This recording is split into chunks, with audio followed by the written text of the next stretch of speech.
sommes à Mea Shearim, l'un des quartiers les plus religieux et les plus fermés d'Israël. L'enclave abrite un peu moins de 10 000 personnes et obéit à ses propres règles. Ses habitants semblent s'être figés dans le temps. Seules les lois de la Torah régissent leur vie quotidienne. Lorsque l'on se promène à Mea Shearim, certains détails interpellent. Sur les murs, nombreux sont les petits panneaux affichant des drapeaux palestiniens ou des slogans antisionistes.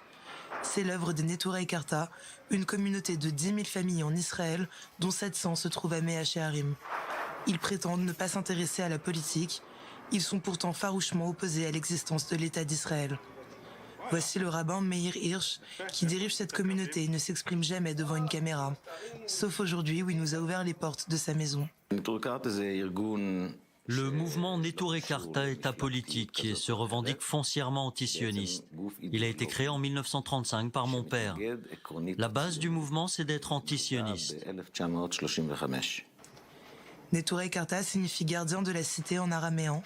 Le groupe est né de la scission avec le parti religieux Agudat Israël, aujourd'hui ennemi déclaré. Ses participants appellent au démantèlement de l'État d'Israël et rejettent tout ce qui s'y rattache, allocations, sécurité sociale, papier d'identité, armée ou encore élections. Il y a des choses que nous sommes quand même obligés de payer, l'électricité et l'eau. Mais à part ça, l'éducation, les aides au logement, la famille, on ne prend rien. Quand nous devons nous rendre à l'hôpital, nous payons la consultation, qui est très chère, parce que nous n'avons aucune assurance. Au rez-de-chaussée de l'immeuble, une famille de 20 personnes se tasse dans 2 pièces et prépare un déjeuner de fête. La circoncision d'un enfant éthiopien, proche de la communauté. Tous les soirs, les parents déploient les matelas entreposés dans une cave. Le mouvement se distingue par un fort activisme. Conférences dans les universités, participation à des manifestations contre Israël et de nombreuses rencontres avec les opposants de l'État hébreu. Les Neturei Karta sont connus pour leurs actions coup de poing et leurs liens avec des groupes antisionistes. Nous sommes proches du mouvement BDS mondial pour boycotter certains produits. Le BDS ne s'oppose pas à tous les produits israéliens, mais à ceux qui sont faits dans les implantations sur des territoires occupés. Nous entretenons aussi des relations avec le Hamas. Nous avons visité plusieurs fois Gaza en passant par l'Égypte. Comme nous sommes un groupe apolitique, nous arrivons à discuter avec tout le monde, Hamas, Hezbollah, gouvernement iranien. Toutes ces rencontres n'ont qu'un seul but, témoigner son soutien au monde musulman et rappeler que le judaïsme et le sionisme sont 2 concepts différents.